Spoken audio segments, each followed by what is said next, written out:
guys, today we have a very special guest, very good friend of mine, Sydney. Welcome Thanks for to coming the pod. on. Thank you guys for having me. I'm honored. Gosh. So Sid, let's tell the crew a little bit about yourself, which is like I feel like the best question in the world. So yes, please let them know a little bit of what you do. Who are you? I don't know who I am. I'm trying to figure this out right now. That's like way too real. I'm being tormented all weekend. Yeah. Tell us who you are. I'm still figuring that out. No, I'm a musician. I know that for sure. Yeah. That's good. I'm a musician. I'm an artist. Yeah. How long you been doing that for? I've been doing it since I was 8 years old, but professionally since I was about 12. Oh my Okay, wow. gosh. So I've been doing it for a very long time. Since you were 12? Since I was 12. Did you do like Battle of the Bands and stuff? I went to rock camp. Oh, hell They have yeah. a Was, battle, it, was yeah. it like Camp Okay. Rock? Yeah. Oh yeah. Just the It was super opposite. similar. I love that Yeah. you voiced in my question. Yeah, you yeah, read yeah, the yeah, mentality. Yeah, was it just like Allison Stoner just sitting there just like freaking like this? You know what I mean? Like, did you have one of those kids? For sure. Yeah. Yeah. Was that like everyone's okay, you know how camp for some kids growing up, depending on the camp you go to, it's like where you had your first crush or your first kiss or anything. Was it kind of like that for you? Was there or was it were you strictly business? You're So, like, no, I am I'm here for music. They Get away actually- from I got me. a purpose. Yeah. They put me in the older kid group Of course they did. because I was more advanced. Of course you were. And so I was so afraid of everybody. Okay. Like, and there were like emo kids there. And Yeah. I was like not in my element. I was like trying to be Taylor Swift. Oh, yeah. Like, so I was probably like 10 at this point, Yeah. and there's like 16, 17-year-olds. Right. And I couldn't speak. I could not speak. I was so nervous. What type Hey, of you know what? advance- That's okay. You put yourself there. Yeah, you, yeah, you got yeah. You yourself put in yourself the in good. there. You got yourself in the good zone. You knew you could do it. What you know? type of advance were you? Were you like Charlie Puth, like the ceiling fans of C sharp advanced? Or were No, you just no, like, no. I just I don't even. I think I was just more advanced than the kids who were 10 years old. Okay, I was just gotcha, better gotcha, than, gotcha. Like Yeah. I didn't belong in that group. I Okay. wish I were in that group though, because I would have dominated. I would have killed. I would have Yeah. killed it. You'd been like Billy Madison in that dodgeball scene where Oh he's my just hitting the goodness. children. So wait, okay. Okay.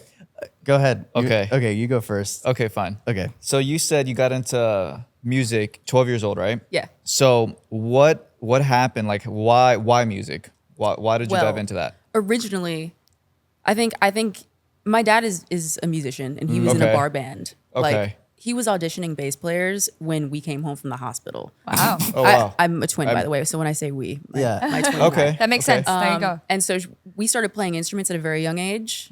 I want to say I was probably like 6 years old when I picked up a guitar. My sister, same thing Nice. with drums. Wow. And Nice. they would have band practice a couple times a week. So we were just always hearing it. He was always playing us music. And I started great. singing at a very young age. And I always knew I wanted to be a singer. Okay. So I would say I would know if Yeah. if he weren't there and that weren't a thing, I'd Yeah. still be in music. I believe that to my core. Yeah. Yeah. But that definitely It's nice. It's in the started family. everything. Yeah. Yeah. Yeah. And were you born in LA or did you come Detroit, actually. Just outside Detroit. Yeah. Okay, okay. Yeah. So then when did you guys make the move over here? Or did you make the move? My sister and I moved here around 18 years old, Okay. right after graduating high school. Wow. Nice. Yeah. Okay. Yeah. But we were coming on trips out here all the time since we were like 12 years old. Okay. Yeah. I always find that initial move like such a huge breakthrough moment for your Right, heart right. too. Like you're like, I'm making the choice to be here. So like, Yeah. what did that feel like for you? You know, growing up, writing, well, doing music, probably writing it, dancing, preparing for these stages, these moments to like do your thing. Like, what does that feel like for you? What fuels you? I think like just the fact that first of all, I did not like my hometown. Hmm. I didn't like the people there. I was bullied. I didn't feel like I belonged there. And Hmm. I was like, I belong in LA. Yeah. Mm-hmm. Where I can just be a musician. All the musicians are out there, all the singers, all the songwriters, All the misfits. producers, all the misfits. Like you can be whoever you want in LA. And I knew that at such a young age, and I always wanted that. Like I would say probably around the age of 12 when I started coming out here, I would come back and I would go to school and I'd be like, I'm moving to LA. Yeah. I'm moving to LA. Like I knew that this was my place. I know that, and I don't think I'm gonna leave anytime soon. Yeah. Yeah. Just felt like home. Yeah. I remember feeling that too. So like it was like a moment of, whoa, I can be. Yeah. No one's looking at me funny because I'm weird. or if they're looking at you funny, it's not because you're weird. Not because you're weird. They're like, wow, she needs to be a little bit more weird. Like, what is happening here? So, as a musician, what are songs like? What kind of songs do you like to write? Like, what is your topic that you usually go for? I love writing folk. Yeah. It's not like I feel like my artist project right now is leaning a little bit more folky, but it's still indie rock. Like I grew up on Motown. I'm from Detroit. Like Aretha Franklin, one of my biggest vocal inspirations, and I think that definitely fuels me in my writing. Been listening to a lot of 70s rock. Awesome. That's a big thing for me. Oh, dude, you can tell too. Yeah, you can tell. The new stuff has oh my gosh, it lives in that world so much. It's awesome. It's good. It's so good. I feel like I'm going back to my roots because the last couple years I have been writing a lot of pop, and I love writing everything. I write everything, but I feel like I was trying to fit my voice to a mold that it didn't need to be in. Yeah. And I can do it. I love doing it, but it just doesn't feel me. I would sing that stuff live and be like, there's something about it that just doesn't feel natural to me. Right. And now I'm singing with like my full voice. Right. And I'm really using my vibrato, which I feel like I've been told a couple of times that I have a weird vibrato. Like, oh, that's it's very specific. And I feel like maybe over the years I kind of dimmed it down a little bit, and now I'm going back to it. Right. Yes. Right. Yes. It's funny because you said it, because it's like it's interesting how people want to form you as a person, and you have to discover what you want to form and yourself and what you want to like kick out. And that's I applaud you and admire you for stepping back into what you like your core is saying about your music. Like, what do you want to say? So it's huge. And I mean, have you I don't know for you guys, but have you? I do think there's sound advice. Like I think that's anything you have to take with quote unquote criticism or anything is like taking pieces of what people are trying to say, and sometimes it's just crap. Like what people are trying to tell you is just crap. It's just people have an opinion, and because of the place of power they're in, they've been told so many times that it's valuable, so they just tell you something because they're like, that's what it is. That's how I feel about it. You should work on this thing. When in reality, it's just like, all right. I guess my question for you is, now that you've run through the advisory of labels, you've had that experience, and then now you're back to the independent experience. Where have you found the pros of constructive criticism and constructive, advisory to do X, Y, and Z, like the differences in working with the label and what actually works, and then independently and what actually works independently? Yeah. You know what I mean? Because you've experienced such different parts of this industry, especially being in it so long. Because I guess just from a place that like I come from is I've kind of hopped into the music late. Like my life has been primarily acting. So as someone that's like your life and dedication has been music, you've seen these like ebbs and flows. Even Kurt's, like we've talked about, like even her life's been music before mine. So it's like, what has your experience been with the labels and then going independently and going back? I would love to like, dig your brain. I think that when I was younger, I couldn't fully trust my own opinion. I think I used to, and then as I started working with more people, working with producers, songwriters, A&Rs, head of my label, it was always different opinions. And I didn't see this. Now that I can see it from the outside, I'm like, oh my God, that was terrible. Like nobody could agree on anything. And then the final say so was the head of the label. So it's like my A&Rs would be like, I love that. That's awesome. And I'd be like, Wow. I love it too. That's awesome. Yeah. And then they would take it to the head of the label, and the head of the label would be like, pass. And they were like, we agree. And they would just agree with him. Wow. And Okay. I was like, wait, whose opinion matters? right. Whose opinion matters? It's just this one guy who's telling you that he knows everything about music, and he knows if something is gonna work. I mean, hell, Chappell Roan was signed to Atlantic Records, Right. and they dropped her, and now look at her. Now look at her. That's such a good point. Like, yeah. they didn't know. They didn't know what they had. I'm sure they heard a lot of those songs, and they passed on them. So I think opinion is all subjective. Everybody has an opinion. And I think that it's okay to like try to get other people's opinions and get a consensus on your work. But when you're following somebody's opinion based on the fact that you think that they know everything, that's when you're done. You got to be able to trust your own opinion as well and be able to disagree with people. Don't follow every single thing that people tell you. Yeah. Be able to disagree, but also agree as well. Like be open-minded. So it's finding that happy medium that's been really difficult throughout my life. Right. Yeah. It's also like, where do you let the reins go on your creativity? Like, what do you fight back on and say like, no, trust me on this. This sounds like this for a reason. And we stick to it. And it's like you said, and then also knowing where to be like, well, maybe we could cut back here, or maybe we could try something different here, and knowing those in betweens. And then also something you explained to me, I remember when we were like first becoming friends and just experienced the label stuff, I had no idea about this thing, like this shelving thing. I did not know that about how like. What do you mean? Do you want to explain it to him? So labels will sign development deals with artists, younger artists, and they will basically shelve them. They'll put them up on the shelf and they'll leave them there until they figure it out themselves, basically. And if the artist doesn't figure it out themselves and try to get famous on their own, then they drop them. And you could I wrote hundreds of songs when I was with my label.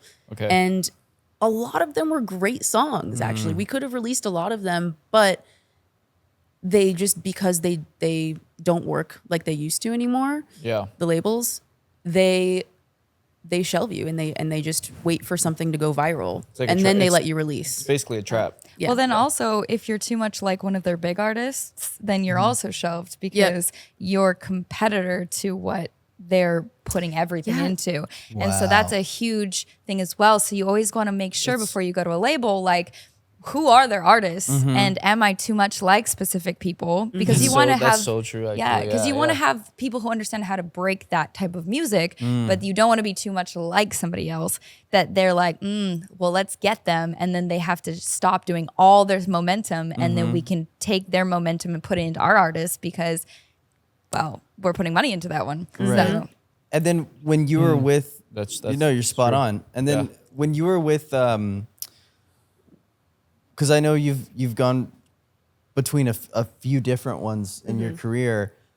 During the TikTok era, like the genesis of it, did you see your label immediately go like, oh, you need to cater towards this? So when I first signed to the first label I was with, that was when Vine was a thing. Oh, wow. And they actually, Vine. this was when I was in high school, and I was doing pretty well on Vine. I had like 60,000 followers on Vine. great. I remember Okay. that. Yeah. And we signed. I think they really loved the fact that we were on Vine, and so Yeah. they signed us. And about a year later, maybe a little less, Vine was no more. Yeah. I remember that Yeah. very vividly. My brothers were like the 6-second videos, little things. Yeah. They were massive on Vine. So Yeah, it was yeah, hilarious to watch. And then all of a Right. sudden it wasn't there anymore. Yeah. Yep. Yeah. That was one The of the Viners. That was one of those. I ads that didn't realize. came and left very Dude. quickly. Oh my gosh. So So what's- then okay. a couple years later, like nothing was happening. I think Instagram was like the only way. Yeah. Instagram and YouTube. Yeah. Right. And Musically. Was Yeah. it Musically? Yeah, Is It was it- Musical.ly before which TikTok, I never yeah. got on. I didn't Yeah. even know what that was. I think Connor told me. Yeah. Yeah. Well, Yeah, he was also like, you gotta get on couldn't this. even you couldn't even like make music. You were dancing like Right, to music. right, So right, because it was a very different. And then what they do is they would take the creators and they'd put them in rooms with the major artists, and then they'd do content creation together. And that's how it started. That's how TikTok Musically started, which was a wild thing in itself. Yeah, but continue, please. Yeah, I That's didn't true. I know about forgot about TikTok that. for a while, and then one of my friends told me, and he was like, "You have to get on this app," and I was like, "No." Yeah. And I No. kind of regret it, but I kind of don't at the same time, because I think people who have gone viral on TikTok for their music aren't doing very well right now. Yeah. There's a few artists who have actually done well by going viral Right. and only using that as their only tool. Yeah. That's I think I'm happy that I didn't do that. Yeah. Yeah. Quick question in that, or do you want to go first? You can go first. Go for it. Just how do you see a successful marketing strategy for an artist in this age? It's a great question. To be honest, I have no idea. Yeah. And Great that's answer. scary. It's scary. It's That's really how scary. we all feel. Yeah. I think right now the industry is a little confused. The whole industry. Yes. It's like TikTok Yeah. is kind of dying down. people aren't really going viral, and if they are, they're not really getting traction from it. Like it's not really building their page. It's not helping them get Spotify listeners. And I think grassroots style stuff is really starting to work. Yeah. Playing as many shows as possible, trying to build from the ground up. And especially because now that I'm not with my band anymore, I'm going to have to do that. I'm going to have to really start from the bottom. Yep. Yeah. And that's like a big way that I'm going to do it. I'm still going to do TikTok. I'm still going to do Instagram Reels. Yeah. But I think I'm going to do it in a way where I'm not over marketing it and doing it in such a gimmicky way. Like you don't feel like you're just selling your soul. Yeah. Yeah. Yeah. Because I've done those videos where I'm in my car and I'm like pretending to show somebody my song for the first time. And it's that stuff that's like, it used to do really, really well. Right. And now it's not the same. Yeah. No, it's These fads quickly die. Yeah. Yeah. Well, I also think like, so I think someone pointed, I saw this one video that was talking about, I think they did a really good job of explaining this. They're like, TikTok, when you're surfing, you don't really care about the person you see. You're just like, what can you give me? You know what I mean? What am I going to get out of this like time I'm surfing on here? And you're like, okay, cool. And then you'll watch the video or whatever. And then Instagram is very much, this is who I am and why you should be invested in what I do. Yep. TikTok isn't like, we don't need to care about who you are. Like you're, because when you're on Instagram, I feel like a little bit more you're categorized with other stuff that's like you a little bit more. You know what I mean? Whereas TikTok, you're on the For You page with anything and everything. Yep. And and it's like, especially as an artist, it's different from most products because how do you when it was going viral back in the day, it really was like, oh, this is a sick song. What the hell? This is so cool. This is a cool video. But now so many people are trying to do it all the time that when I'm scrolling, even I do it. If I see an artist be like, oh, here's my song, I'm just like, okay. Like, and I don't mean it like that. It's just, it's true. It's like, dude, don't tell me to listen to your thing. Like if I'll listen to it, I'll find it and I'll listen to it. Yeah. You know what I mean? And it's the thing, we don't want to be like, we don't want something pushed upon us, but it's also such a double-edged sword because how as an artist do you not push your song upon someone? And then how do you find a, a authentic way to put your song out there where it's not like a slide of photos. It's like, you missed the song this summer, here it is. Yeah. It's like it's so, it's so difficult. And it's also, it's always in the back of your head. Like I have this terrible thing where I don't like my relationship with social media. I don't like being on it. I really don't enjoy it. I know it's not good for me. Uncomfortable. No, seriously. It's like I know You're very good at it though. I will say. I appreciate you, but I'm It is true. trying. I'm trying, but to be good at it, I have to be more aware of it. I hate being so aware of it, and it again is the double-edged sword of I know it's not good for me. I know the fact that I am more active on it leads me to be more active on it when times I don't need to be. But you don't want to get to a place to where it's like stressing you out for no reason. There's no way to shut it off. It's like now I'm trying not to approach my music and think like, okay, well, when I'm doing this music right now, or when I'm trying to write or do this, or even we were talking about this earlier before the podcast. It's like, I hate that when I go to my piano or my guitar, or when I'm about to like try to make some music, I'm thinking, what can I get from this rather than like, I just am going to make something. Yes. And because you're constantly posting and you're, all this stuff is happening, you're trying to build an audience. It's so hard to not look at it as like something needs to come from this. And if it doesn't, why am I doing it? And then when you do that, you never make anything. Cause then like if everything's being picked apart and it's just me doing this and,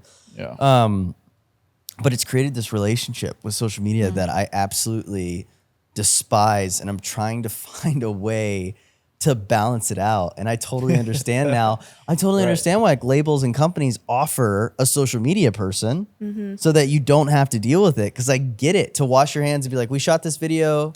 We're going to do clips of it. We're going to post. You don't have to. It's like, great. I wouldn't, because, and as you know now, you have to wear all the hats. I mean, like you were just talking to me, like you just made your own dress. I did. For your That's new awesome. cover art and stuff. And Yeah. you're doing all this stuff now. Yeah. Like we have conversations all the time where you're telling me like, I mean, yeah, like for example, what's it like you're making your own album now, just you, right? Yeah. I'm producing the whole thing. And when did this come?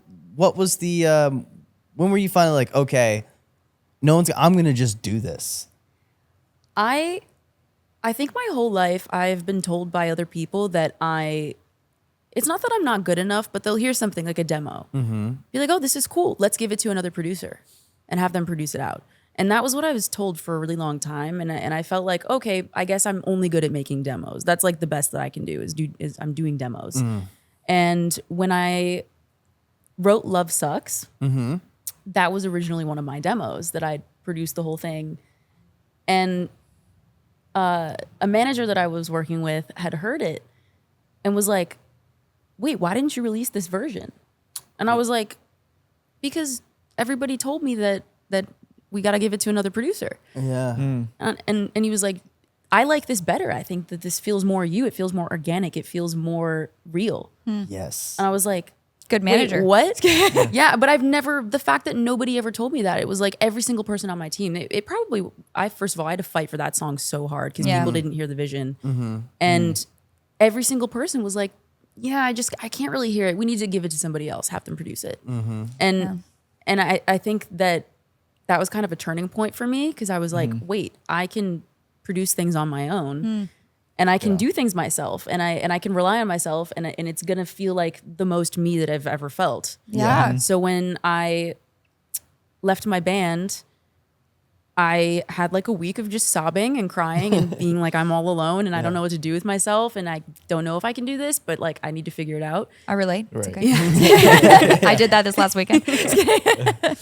But yeah, it's been eye-opening. Yeah. Being able to fully produce things myself and be proud of it. And they're still like rough, but they just need to be mixed and mastered. Yes. Yeah. And I'm terrible at that. I don't need to put That's that okay. hat on. I'm good. I think too. Oh, go ahead. I'll go after you. I This time. kind of want to backtrack a second. So earlier, Jake was saying, I think you said like one of many. Was that referencing like you've been with more than one label? Yeah, I've been And then with you've two got- labels. Okay, so Yeah. how was it going from like label to by yourself? Because normally I hear with artists trying to walk away from labels, it could be really difficult to where they try to not even let you become independent because of whatever that contract was based upon. So was it easy for you to just walk away from them or go from the second label from the first? It actually happened to work out pretty. It was pretty easy to get through all of it just because the first label I was with for 4 years, Yeah. they ended up dropping us. Okay. And we were able to negotiate things and whatever songs we'd released, they'd get a percentage of, and that was Okay. how we'd pay back our advance. So we don't owe them anything. Okay. The second label, which was a couple years later, we were with them for about a year and a half and they folded a couple months ago, the day before our single release. Whoa. Wow, really? Yeah. And that was kind of when things felt like they were falling apart for me and for my sister and for the people around us who were Yeah. also on our team, our management. It's crazy how they can just do that.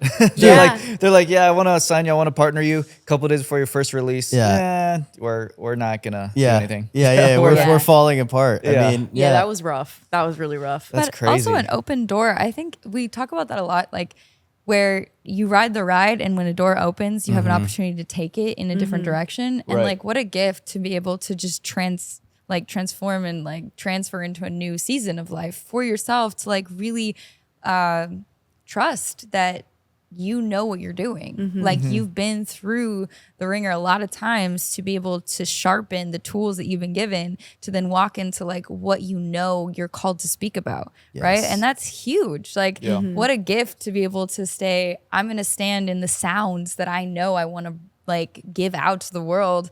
And this is your opportunity to do it. And you probably wouldn't have done it if these things wouldn't happen, you know? It would have taken much longer. Yeah. It would have, Yeah. It forces you into something that you know your heart needs to do, but like is too scary to do it because there's so many other elements to it. Right. But I did want to ask talk about the fact that when everyone else is talking about you need somebody else involved, it usually has a lot to do with politics or like they trust somebody else to do something to then give them something over here to then do something else. And like it's interesting how that works in I don't know, the world of music. And so, yeah, it's just a reminder. I think that's a huge thing that people should recognize is like, if you truly feel that something's beautiful, trust that, Yeah. you know, Right. like that's powerful. That's what music is for. Yeah. That's how labels used to operate. Yeah. Yes. They would just Yeah. trust Well said. their belief in the person, in the artist, in the song. Yeah. And that was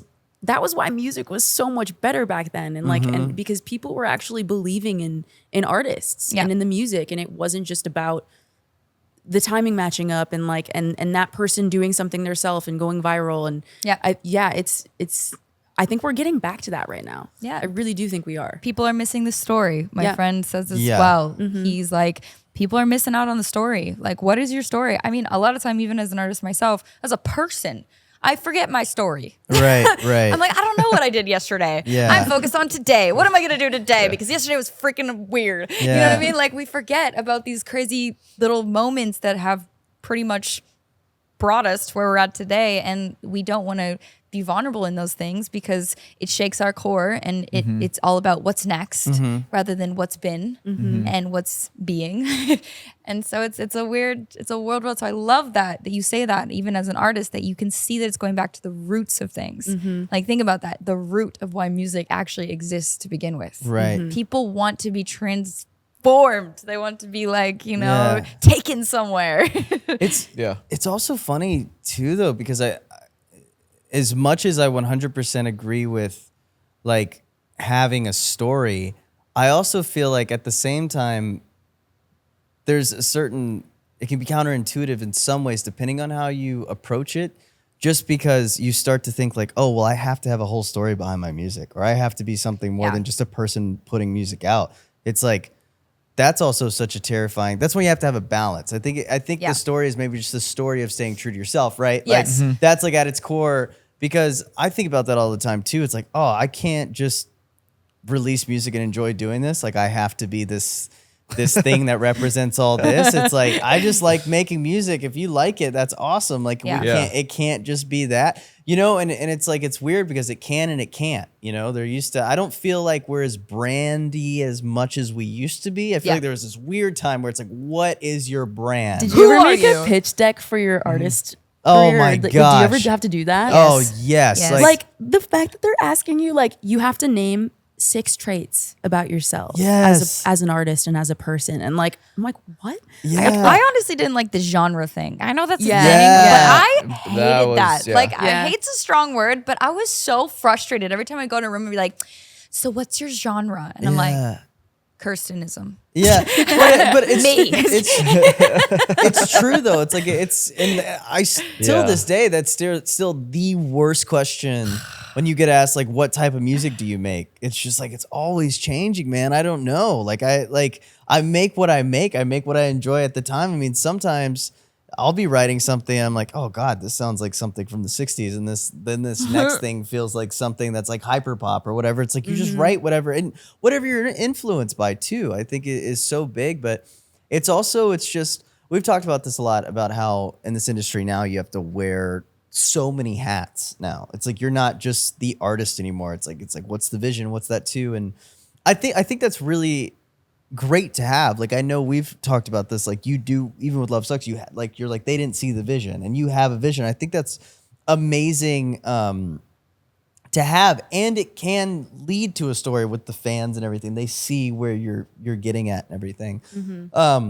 One thing I wanted to ask you is, now that you are independent and you are doing a lot of this stuff yourself, what are some tips you've learned along the way where you're like, oh my God, if I was a young artist and that I thought I really needed a label for, what's some things you're like, oh, actually you don't, you can do this, or you can do this, or you can do that. Like, what's some things you've realized you can get by with? Like, I know.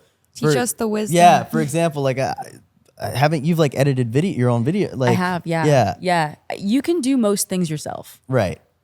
Producing, the writing, the making of artwork and videos, that kind of stuff. Like you can do it yourself. Maybe it might not be the highest quality that you want. It might not be perfect like you wanted it to be, but it's gonna be you. And you're gonna, if you want something done, do it yourself. Yeah. That's what I've learned. Like, I've learned how to edit photos. Like, I've learned how to like fully use every single software. Like because I'm like, I want it to look this way, it's gonna look this way. Yep. And I like I'm a perfectionist. Right. Like I want things a certain way. Some people, maybe they don't have that, and they don't want to have to edit stuff, but like you have friends like that are in the, I mean, especially out here, friends who are able to do stuff like that and help you with it. Yep. Like Right. I have friends who are in entertainment and they're in film and they ask me questions about certain things that like maybe they don't know. And like, I just think that if you can rely on the people around you, rely on your friends, but also rely on yourself and be able to be independent and self-sufficient. Okay. Powerful words. Yeah, absolutely. So we've known each other for quite a minute now. I don't know if what would It's you? been so long. It's been been a hot quite a second. while from house parties to oh man, yeah, To house We've parties. had we've just had a lot of fun nights. I want to ask what was that you've done so far, and then what is the goal moving forward? Like what was like your peak of your career so far? What was a moment you hit? You're like, even just where you've come, you're like, oh, this is wild that we're here doing this right now. Honestly, one of the biggest moments that I've ever had, I think you were there. Do you remember my first performance that everybody came to at Sayers Club? Yes. Yeah, that was wild. And you had the full setup like that. Yeah. I don't know if I should say this, but I was, was I underage? I might have been underage. yeah, yes, I was yes, you were. underage. I was underage. I think I was 20 years great old. I start. was like 20 years old. And all of our friends were also 20 years old. There were a lot of people we who were all younger. Babies, yeah. And I think I snuck through the backstage probably like 40 people. Like I want to lot say of 40 people. people. Yeah. And This was the wildest show. Yeah. the most packed room that I had ever seen in my life. Like people standing on sofas in the back. Like there was no room on the floor. Yeah. Like it was the craziest show that I've ever played. My label came. Every single person at the label was coming up to me after, congratulating me, being like, holy shit, that was the most insane show I've ever seen. You guys killed it. And I was on such a high, and they ghosted us for 2 weeks. And then they dropped us. And Wow. and I was like, Wow. and that was kind of like a turning point for me. That was a turning point for me because I was like, nothing fucking matters. Like we had the best night of our lives. Like Right. it was incredible. Our best show yet. Everybody loved it. It was euphoric. And Wow. and then just because of somebody's opinion, not like they see a show and they're like, you guys are too rock for us. Yeah. And now rock is in. Like, That is so true too. yeah. And I look back on it and I'm like, good thing that we had that show. And then they dropped us because it was important. It was important. It was an important part of my life. Yeah. Was that during? When did you go on your tour? Was that pre? This was post record deal. This was, I want to say 2 years ago. okay. Yeah. Because you went on a tour. I did. How was that? It was Wait, you said 2 years ago? yeah. Was that during this whole like pandemic thing? This going was on? the end of it. This was at the end of it. This was when stuff was finally coming back. Oh my gosh. Yeah. Okay. Yeah. And funny thing, I might have had COVID on tour. No way. I blacked out the whole tour. I woke up. I woke up the day Your of tour. reactions are priceless. I just remember this vividly now. You would post on like close friends and stuff being so sick during Yeah. the tour. That's awful. It 100% was had COVID. it was so bad. And well, I called my doctor. Man. Love that guy. Yeah. I called him, FaceTimed him, and I like sent him pictures of my throat. Like I had to like put my camera in there, and he was like, "Oh yeah, that's a sinus infection. Like that's Oh, pretty bad." And then he was like, and then he was like, "That's pretty disgusting." And I was like, "Thanks." Like you're telling me to send you pictures. It looked bad. It was really like it was was really funny. bad. I woke up just not feeling great that morning that we were leaving, and I was like, "Oh no. This is gonna be bad." And the whole time, I had a mask on the whole time. Like I slept on. Oh no. no. I way. like on the tour bus, on the Get 'em. in the van. No, not performing. But I don't know. They do have masked singers. Okay, that's true. That's I true. do, but just That like, out of the I have like the ordinary. Britney mic on the inside of the like- mask. oh my gosh, yeah. But Not that, uncommon. Yeah. but it was absolutely terrible. It was incredible. Right. But oh my god, I slept. I don't remember the bus Right. ride. Like Oh, wow. the van ride. I don't remember it at all. And like everybody the was making fun correction. of me because no, it was The not a van bus. ride. It was a van. It was a van. The other band had a bus. Oh, okay. But yeah, I don't remember.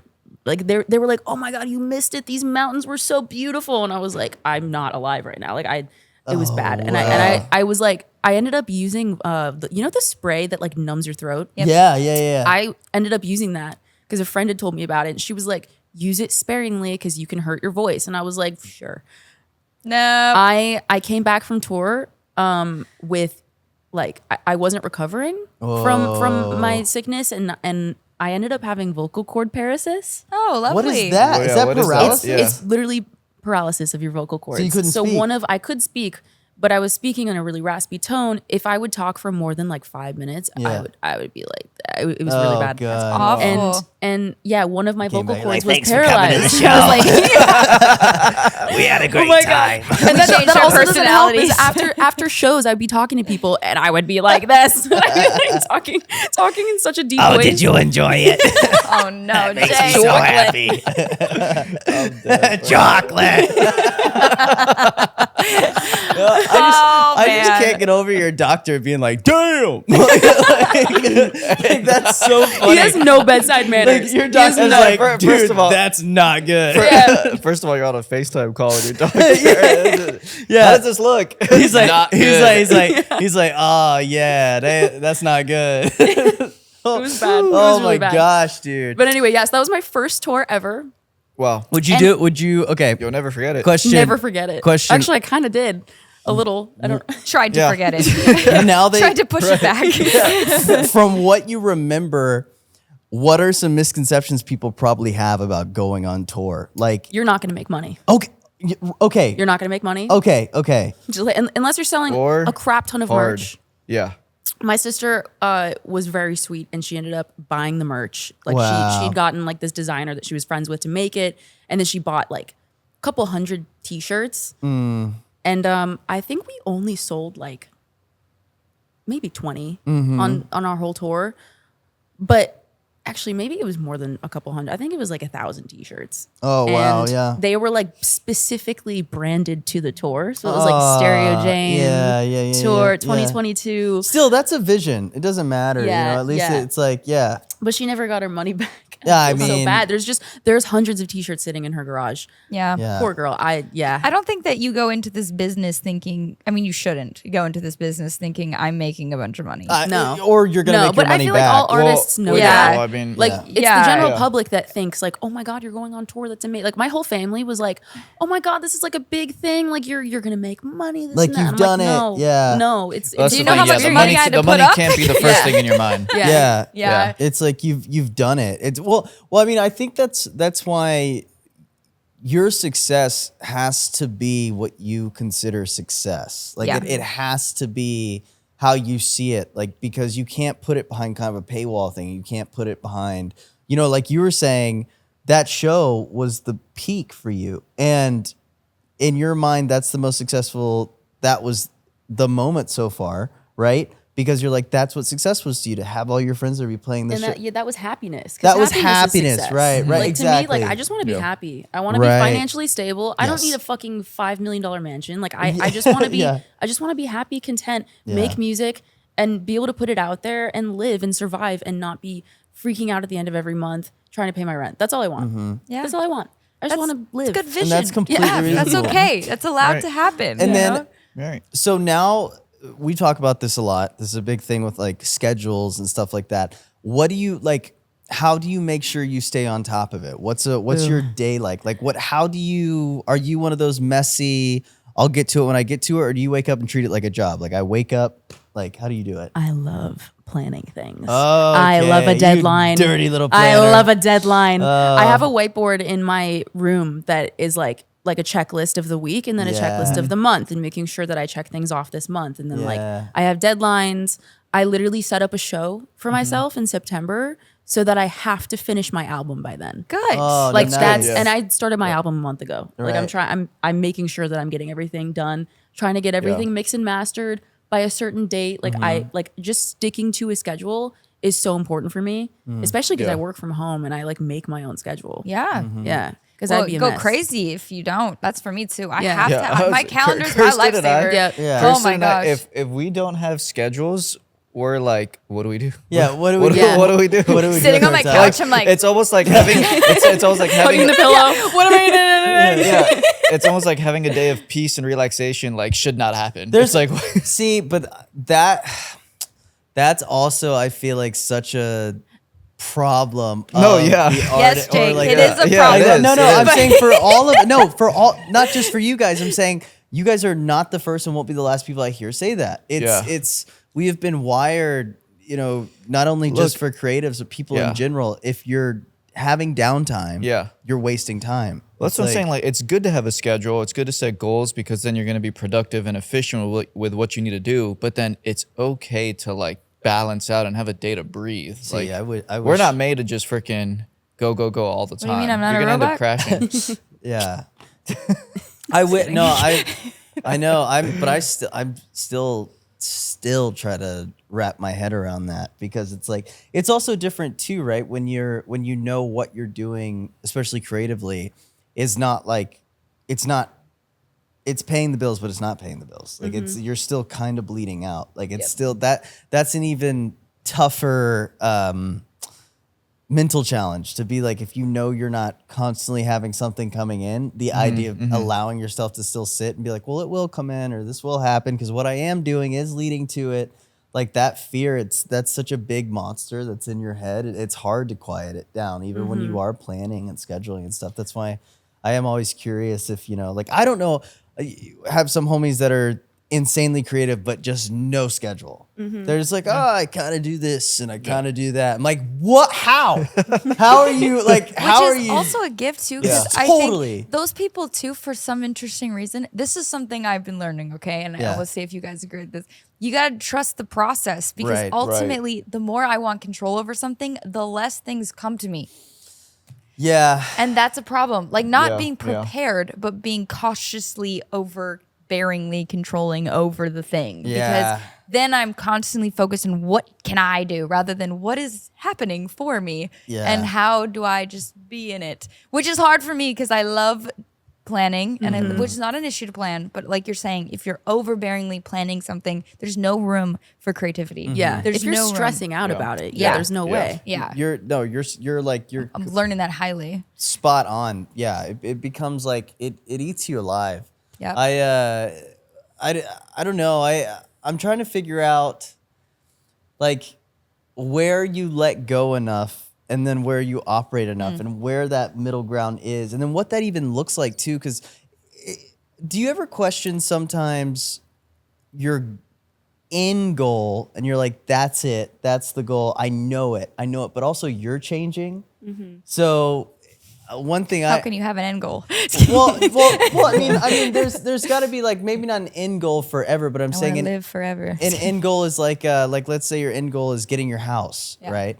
It's like then by the time like I've had so many moments in my life where I'm like, no, I want to once I get this thing, not that's necessarily where my happiness lies, but that's my end goal. And then you get to that goal and you're like, well, this is cool, but I don't even know if this is what I want anymore. Like, how do you keep like? What fuels you, I guess, is a great question to piggyback off this. When you've reached that thing, what keeps you from going like, how do I keep going? Like, what's the next?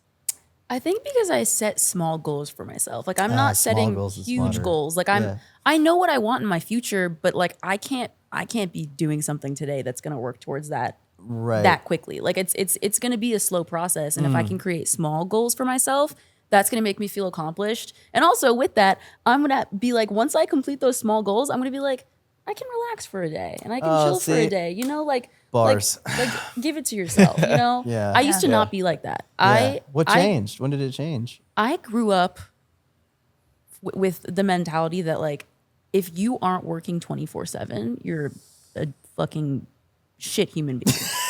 Like this is from like listen, my dad's a very hard worker, but and I think that was really like impressed onto me, and I felt like if I'm not working like tooth and nail, just like killing myself over shit, then I'm not working hard enough. And I think moving to LA definitely helped me realize that like that's not how things have to be. Like you don't have to be like that. And I think if anything, it's probably stopping you from accomplishing your goals if you're constantly just stressing out, overworking yourself. Yeah. I used to stay up till like 4 a.m. writing songs. And listen, that's not crazy for the music industry, but like I would start at 9 o'clock in the morning and I'd just be writing song after song after song because I'm like, I have to get this done. I have to get work done. And I have to like really be working and be like stressed out and suffering. And I would make myself sick. I would make myself sick. I would get sick for like 2 weeks. And I'm like, what am I doing to myself? Like, I'm just stopping myself from like moving forward. And I think, I want to say around the time the pandemic came around. Oh, it it's forced kind of, you to slow down. Yeah, it forced me to slow down and really look at my life and figure out what I want, what I need, and how I operate. And once the world slowed down, my brain could slow down. Facts. And I think that really helped. Yeah. It really helped. And now I'm a little bit more of a calm person. Awesome. And yeah. You can still have spice in the life, Yeah. okay? Yeah. I will say, as we put this to a close, because this has been absolutely beautiful, what would be your quote or your end statement for people watching right now? And then your socials as well, so people can go and check you out and your music and your new stuff that you're pouring out in your dress. But like, what would be that end quote that you would think for somebody? I think for specifically for musicians and writers and artists, just keep writing. Keep writing, even if it's a bad song. Yeah. Just finish it. Yeah. I would say come back to it if you want to come back to it and just keep working on ideas. But finish songs, keep writing, keep being you, trust your own opinion, and you're gonna thank yourself. Yes. I love that. Yeah. That's beautiful. We so appreciate you. Like, Yeah. thank Thank you you for guys for coming and having taking the me. time. No, this has been Yeah. this Yeah, has this been has been great. great. And Yeah. you're so wise, and I'm so proud of you, God. Sid. You're killing it. I'm so pumped for the new album. Thank you. When does it come out? So my goal is to have a 3-single release Okay. because I have nothing out there right now on my artist profile. I'm going by Sid Taylor. She's starting Okay. from that's I'm important. starting from scratch. scratch. That's another Okay. thing. I'm starting from scratch. I want to have people listen to not just one song. Yeah. And I also want to be able to promote more than just one song. So I'm not just annoying people with the same song over and over again. So I'm releasing, like we were talking about, I'm releasing 3 songs. And then hopefully a month later, I'm going to be releasing the album. Amazing. Oh, wow. I have okay. 4 more songs that I need to write. I'm trying to do it this week. You got this, girl. You got this. That's great. No, but if it doesn't happen this week, it'll happen next So week. people Okay, can find you so- at Sid Taylor. Sid Exactly. Taylor, I'm Sid the Rocker Kid on socials. I'm Sid not Taylor. gonna tag your Finsta again. Oh my God, Jake tagged my Finsta the other day. Oh, God. Yeah, we shot